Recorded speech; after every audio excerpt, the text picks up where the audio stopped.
La ciencia salva, totalmente. un rezo, una oración, la religión no salva.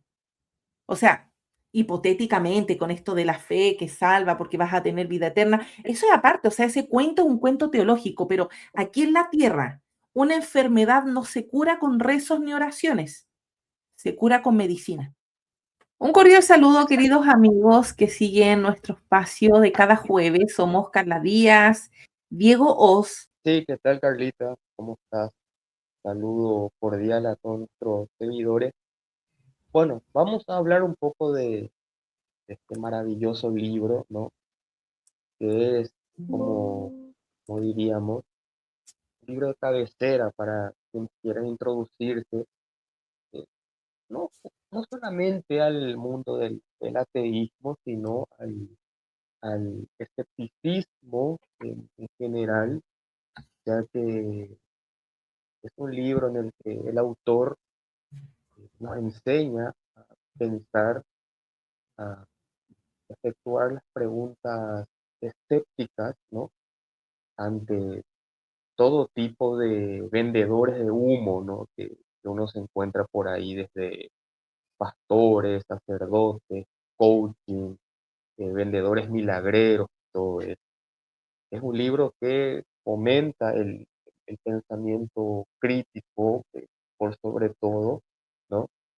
Y en base a la filosofía de la ciencia, eh, promueve que podamos entender cómo funciona el mundo realmente. Ujú.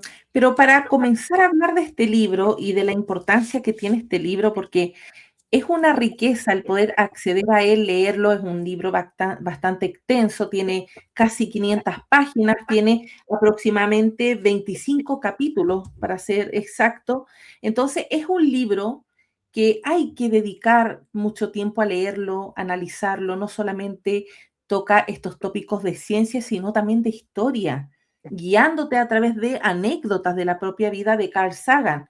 Entonces, para iniciar en esta primera parte, como ya ven, vamos a tener dos partes. ¿Quién es Carl Sagan y por qué es tan importante conocer de él, Diego? Bueno, Carl Sagan fue un divulgador y astrónomo, nacido en 1934, fallecido en 1996. Y bueno, sus obras son importantes porque él fue un pionero, ¿no? De el pensamiento científico y la divulgación. Lo que él quería era acercar la ciencia a la gente corriente a través de sus obras, ¿no? Como, por ejemplo, Los dragones del Edén, Cosmos, Punto Azul Pálido y, por supuesto, El mundo y sus leyes. Entonces, básicamente, eso es lo que él nos dejó. También, muy importante, también condujo la serie documental Cosmos, un viaje personal de 1980, que más adelante se retomaría con el astrofísico Neil deGrasse Tyson en 2014, bajo la dirección de su esposa Sagan, Andrew Yang. Entonces, tenemos un legado impresionante de Sagan hasta el día de hoy. Por ahí tienes el libro en físico, porque yo lo leí en digital. Sí, Presúmelo, presúmelo. Ahí está. sí. Bueno, como le íbamos comentando, es de la editorial Planeta. Es un Correcto. libro que tiene 25 capítulos, 481 páginas, y lo importante es que nosotros estamos leyendo una traducción, y la traducción estuvo a cargo de Dolors Urbina, una española. Y bueno, el libro, ¿qué es lo interesante? Que esta primera edición, esta traducción que a nosotros nos puede llegar, es del año 2000, comienza con un prefacio dedicado a sus profesores. ¿Y por qué me gusta tanto el prefacio? Yo tengo la costumbre de los libros que leo, leer el prefacio, la introducción, el prólogo. Siento que son partes que a lo mejor muchos se saltan, pero tiene sus riquezas. Y en este prefacio donde Carl Sagan lo dedica a sus profesores, se lo está dedicando a los profesores, pero de quienes habla primeramente de sus padres, sus padres como profesores, porque sus padres son los que estuvieron a cargo de estos primeros pasos de este Carl Sagan pequeñito, aventurándose, descubriendo el mundo y comenzando a analizar.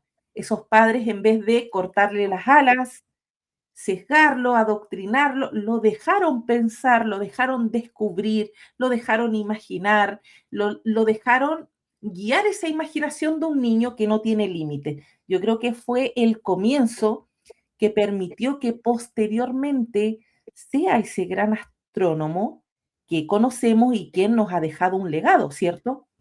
Sí, sí, totalmente. Sin duda que eh, esa anécdota que él cuenta en el prefacio, en su infancia ya en 1939, Ujú. cuando contaba que eh, su papá le decía, ¿no? Cuando él, por ejemplo, preguntaba cuál era el número más grande que existía y su papá le decía, y puedes agregar un cero más, ¿no? Y cuando él, con los cartones que su viejo le traía, él escribía de uno al 2 hasta el número infinito y cosas así. Entonces son, digamos, relatos muy conmovedores que el autor plasma, ¿no? Recordando cómo fueron sus inicios, en su curiosidad por entender el mundo y que sus padres nunca le coartaron. Entonces, ¿qué es lo lindo? Que este primer capítulo que podemos leer y que se titula Lo más preciado. En ese primer capítulo nosotros vamos a ingresar en este mundo de la pseudociencia, que es este tópico que marca ese primer capítulo, ya que comienza todo el primer capítulo con un viaje. Carl Sagan tiene que llegar a una conferencia y en el aeropuerto lo espera un taxista. William Bucky, que lo espera, no sabía que Carl Sagan era el astrónomo, sino que pensaba que era un alcance de nombre. Y en el camino, en el viaje, que lo tiene que llevar este taxista, comienza esta conversación respecto a si el taxista puede resolver sus dudas científicas.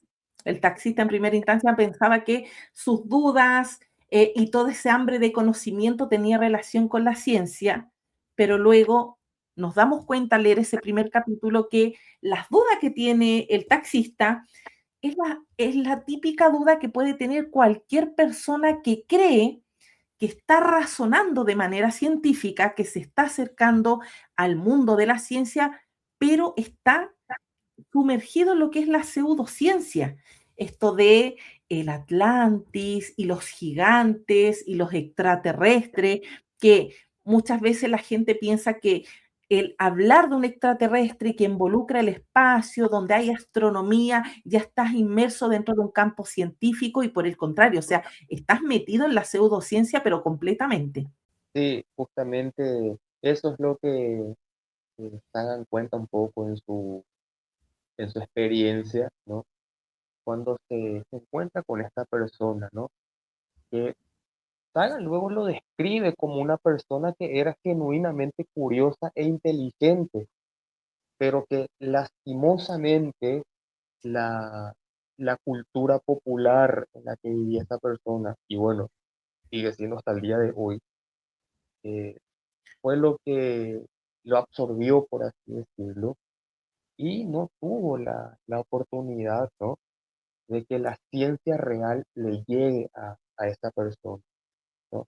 Entonces él cuenta un poco que cuando se sube al taxi y habla con esta persona, la persona le empezaba a hablar de astrología, horóscopo, cristales mágicos, de la Atlántida, y obviamente él iba refutándole todo, ¿no?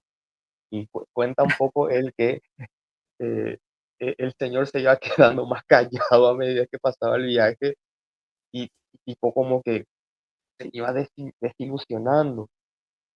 Y luego explica él, ¿no? Que habiendo tantas maravillas del mundo científico que daba para tema de conversación y que ese señor no tenía ni idea, ¿no? Pero es justamente porque él el conocimiento científico no llegó a él y no era su culpa tampoco. Ajá, bueno, justamente en este primer capítulo, Sagan comenta este límite que hay sobre la información científica. La información científica llega, alcanza y se maneja en un ambiente, en un ámbito, y lo que le llega a la gente de cierta manera común y corriente son otros temas que piensan que son científicos y caen en la pseudociencia. Entonces, ¿cuáles son las primeras preguntas, las primeras interrogantes de este taxista que son las típicas de muchos? Las profecías de Nostradamus, astrología, el sudario de Turín, temas que suenan muy interesantes, son muy llamativos, atraen mucho público, la gente quiere saber más, pero no es nada científico. Entonces, Sagan, lo que comenta Diego, dice que, bueno, ¿sabía algo de las moléculas de la vida que se encuentran en el frío y tenue gas entre las estrellas? ¿Había oído hablar de las huellas de grandes antepasados encontrados en ceniza volcánica de 4 millones de años de antigüedad? Y de la elevación del Himalaya cuando la India chocó con Asia. O sea, habían otros temas mucho más interesantes y que sí entraban dentro del campo de la ciencia. Eran riquezas que se estaba perdiendo él y no solamente el taxista, sino mucha gente. Incluso ese libro, lo que me gusta que si bien pertenece a varias décadas atrás, lo podemos traer a la actualidad. Porque en la Totalmente. actualidad los temas de pseudociencia que son populares y que la gente no entiende que es pseudociencia, siguen siendo los mismos. Y es aquí donde Sagan incluso alcanza el tema histórico. Si había oído hablar de la recién descubierta para esos años 70, de la recién descubierta civilización de Ebla, que anunciaba las virtudes de la cerveza de Ebla, porque recordemos que una vez que se descubre en Tel Mardig, esta antigua ciudad de Ebla que pertenecía al tercer milenio antes de nuestra era, se encontró una biblioteca, biblioteca entre comillas, pero una biblioteca monumental llena de miles de tablillas de arcillas escritas en cuneiforme que aportaron mucho conocimiento de cómo era el mundo antiguo en esa mesopotámica zona de Siria en el 3000 antes de nuestra era. Entonces, el libro alcanza ámbitos científicos, ámbitos de la historia, que es interesante, ya que, ¿qué es lo que yo puedo ver? Que Sagan no solamente era astrónomo, o sea, Sagan sabía de todo. Sí, Sagan manejaba muchos temas, o sea, un diálogo con él debe haber sido una joya. sí, sí, totalmente, totalmente. El libro maneja un espectro muy amplio, ¿no? De, de hecho, también, bueno, ya que estamos tocando el tema, ¿no?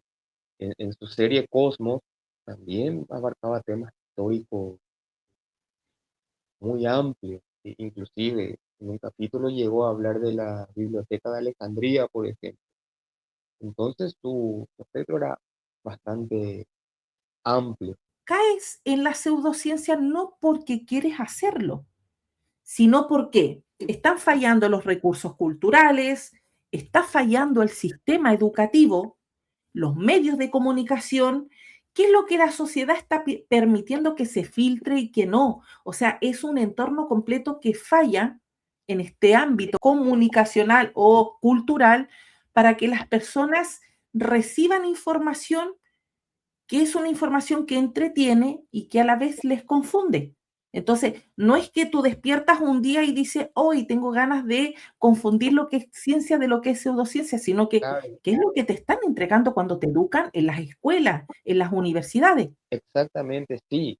Y por sobre todo también él explica que muchas veces todo eso se da en complicidad de los medios de comunicación.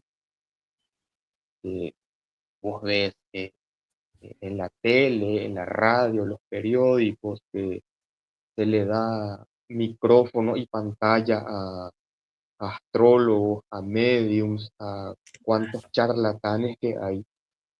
Y también que lo principal es que por encima ya de todo eso, no se fomenta el pensamiento crítico, ¿no? Es lo que también dice Sagan en referencia al Señor. Quizás le faltó ser un poco más escéptico y no tan ingenuo, pero tampoco podemos culparlo tanto, dice después.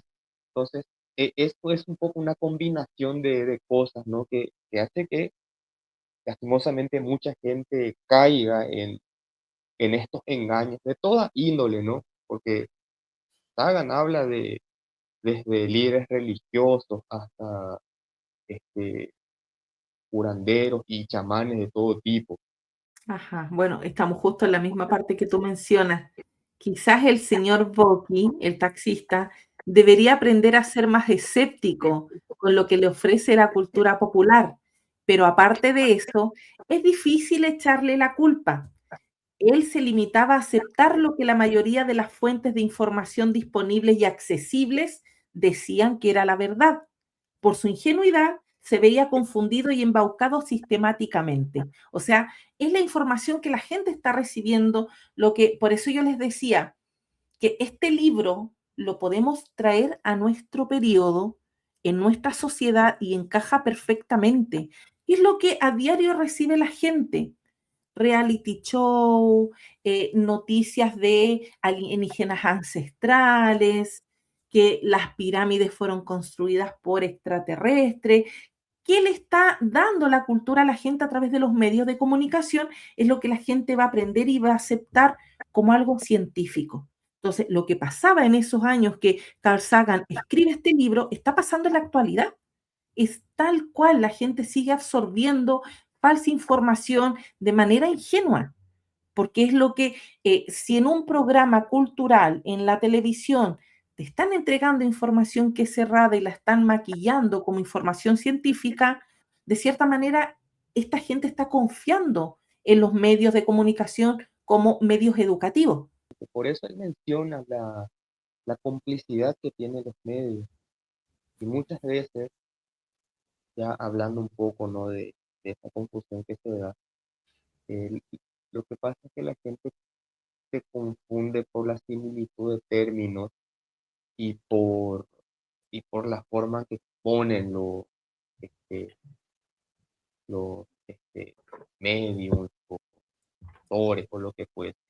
Algo muy común, por ejemplo, es que la gente confunda astronomía con astrología, por ejemplo, y piensa que porque tienen similitud de palabras y porque, digamos, se enfocan en lo mismo, entre comillas, entonces, bueno, son iguales, pero no es así. Pero tampoco Claro. se le enseña la diferencia, porque eso es algo que también él explica, ¿no? Que la ciencia tiene un método, un procedimiento para que vos llegues a un conocimiento verdadero. En cambio, la pseudociencia parte de principios infalsables, o sea, de principios que no se pueden refutar y que también carecen de evidencias, ¿no? Sin embargo, esto lastimosamente al público de a pie no le llega. Y bueno, ya que hablabas de astronomía y astrología, los matinales, acá en Chile al menos, los matinales siempre tienen dentro de su panel a un astrólogo. Y ese astrólogo te dice, según tu signo, cuál es el día de la suerte, qué color, qué números te tienes que jugar para ganarte algo.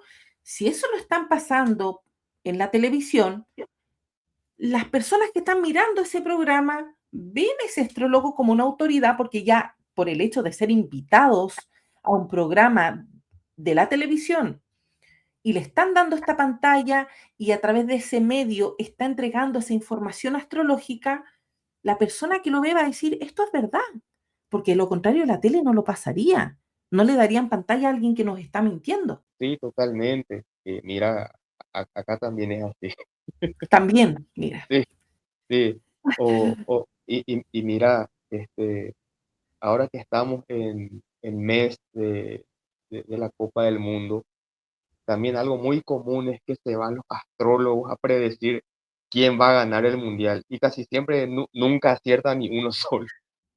imagina cuando menciona Sagan a Hipócrates de Cos, el padre de la medicina, cita la frase de Hipócrates: los hombres creen que la epilepsia es divina, meramente porque no la pueden entender, pero si llamasen divino a todo lo que no pueden entender, habría una infinidad de cosas divinas. Y ahí comienza con esta parte de este primer capítulo de los aportes de la ciencia. Eso que nos enseña Sagan con este capítulo de Hipócrates de Kos, ¿no? Más allá de que nos, nos enseñó que el avance de la ciencia es lo que hizo que podamos tener una mejor calidad de vida. Lo que este capítulo enseña es cómo el conocimiento de la ciencia fue apartando y dejando a un lado la superstición y el pensamiento mágico.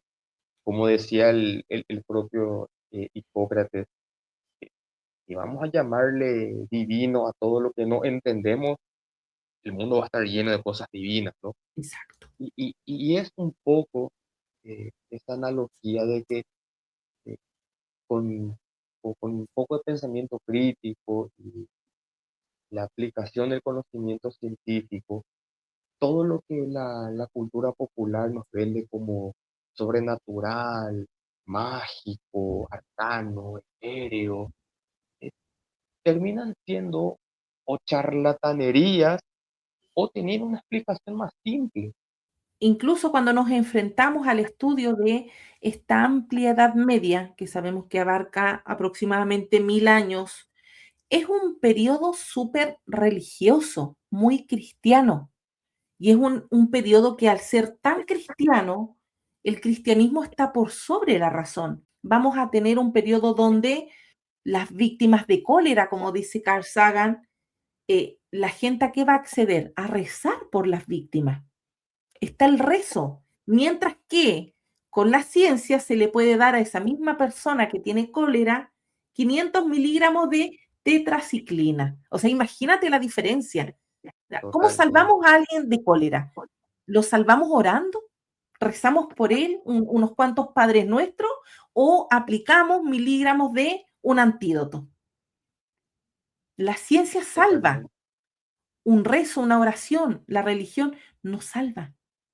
O sea, hipotéticamente, con esto de la fe que salva porque vas a tener vida eterna, eso es aparte, o sea, ese cuento es un cuento teológico, pero aquí en la tierra, una enfermedad no se cura con rezos ni oraciones, se cura con medicina. Y la medicina no viene a través de ningún dios, ningún santo, ningún milagro, viene a través de la ciencia. Entonces, la diferencia es abismal. Y con el paso del tiempo, en un tiempo ya más moderno, va a llegar ese avance y va a mejorar la calidad de las personas. Sí, ese ejemplo es brutal porque pone en un paralelismo al pensamiento mágico, pensamiento científico, ¿no? Podés curarle a una persona rezando o dándole un medicamento para el cólera. Por otra parte dice, eh, podés aplicarle terapia de psicoanálisis a una persona con esquizofrenia o darle un antipsicótico, ¿no? Y las pruebas están a la vista. Los medicamentos dados por el método científico funcionan, ¿no? Mejoran la calidad de vida de la gente. Entonces ahí se ve un poco el contraste entre la charlatanería, el pensamiento mágico y lo que la ciencia y el pensamiento crítico nos ofrecen. Ujú. Bueno, lamentablemente la superstición, la pseudociencia no se va a acabar. Y lamentablemente este pensamiento mágico va a seguir presente en nuestra sociedad porque si tú te das cuenta, estas visitas a los hospitales para orar por los enfermos continúa hasta nuestros días. Hasta nuestros días se puede ver estos grupos cristianos que visitan los hospitales. Muchos de ellos nosotros sabemos que tienen buena intención. O sea, personas que han sido adoctrinadas dentro de una religión donde les dice que orar por otra persona les puede sanar, aquellas personas que van al hospital lo hacen de buena fe, lo hacen con un buen corazón, se entiende la buena intención, pero lamentablemente hoy en día ese pensamiento mágico viene a raíz de un líder que está adoctrinando a personas El líder no va al hospital. Lamentablemente, el líder se queda en su iglesia, en su zona de confort, en su comodidad a recibir diezmos, dinero, y es la gente quizás con un mejor corazón, más honesto, que va con esta intención a orar. Pero lamentablemente los hospitales no necesitan oraciones. Los hospitales necesitan insumos, medicamentos, necesitan buen equipo médico, nada de oraciones. Entonces, yo siento que si traemos hoy en día este espíritu mágico sigue muy presente y la gente sigue mezclando las cosas. Cuando alguien en un hospital se salva, ya sea de una enfermedad, de una operación, el cristiano que ha llevado a su pariente, a su ser querido al hospital, ¿a quién le da las gracias una vez que ese pariente se ha mejorado? A Dios. O sea, los años que dedicó el doctor para formarse académicamente, científicamente, no valen nada porque el paciente y su ser querido van a pensar que fueron curados por un Dios. Eso sigue hasta el siglo XXI, o sea, año 2026 sigue la gente confundiendo lo científico, lo médico con lo religioso. Cuesta entenderlo, o sea, a mí me cuesta entender cómo cero análisis, como sentido común, me cuesta. Sí, justamente Sagan tiene una frase brillante, justamente de todo lo que vos estás diciendo del libro. eh, Decía él, somos una sociedad que depende totalmente de la ciencia y la tecnología, pero que ignora totalmente los asuntos de ciencia y tecnología. ¿No? Eso es brillante. Y también Total. menciona otra parte donde él dice algo similar, ¿no? Donde eh, menciona, tenemos pilotos que tripulan vehículos gracias al ingenio humano, pero que todavía se ponen amuletos.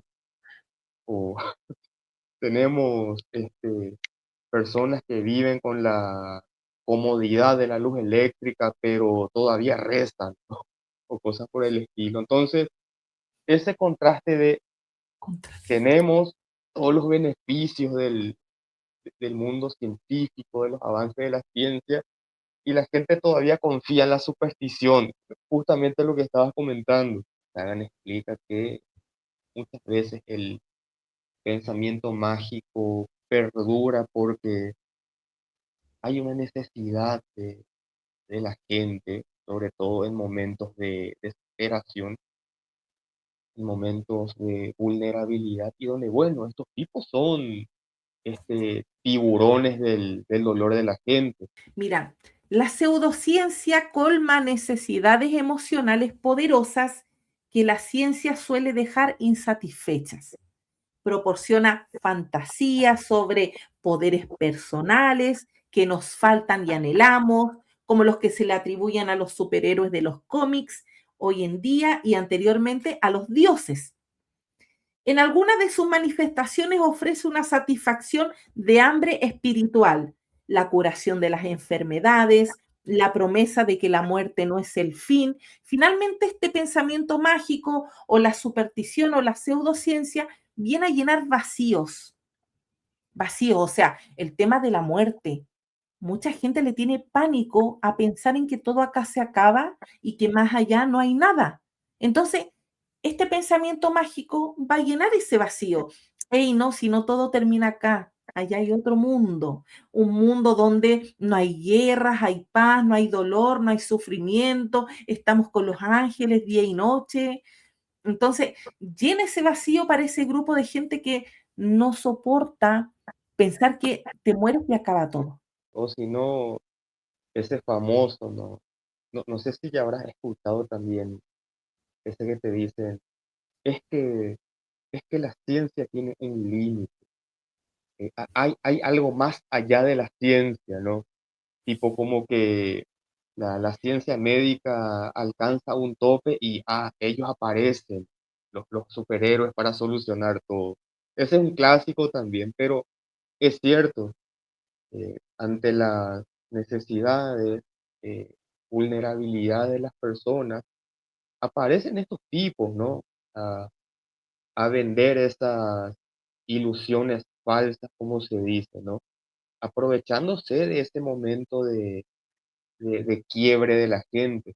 Pero sí les decimos a ustedes que lean el libro, les va a encantar y lo van a disfrutar mucho.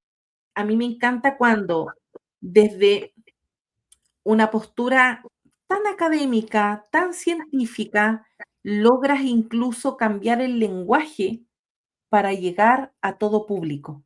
Porque si este libro, que es una maravilla, hubiese estado lleno de tecnicismo científico, no llega a nadie, porque la mayoría de las personas no habrían comprendido qué es lo que él quiere explicar. Sí, sí, totalmente, totalmente. Justamente eso es lo que le caracterizó, esa forma amena de transmitir conocimiento, ¿no? A tal punto que a vos también te termina contagiando, ¿no? Es fantástico.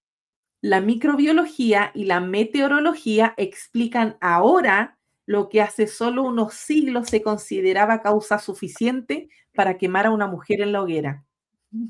Sí, Es súper real, sí, claro. sí. Pero un crack como Sagan lo resume. Sí, Exacto. totalmente, totalmente.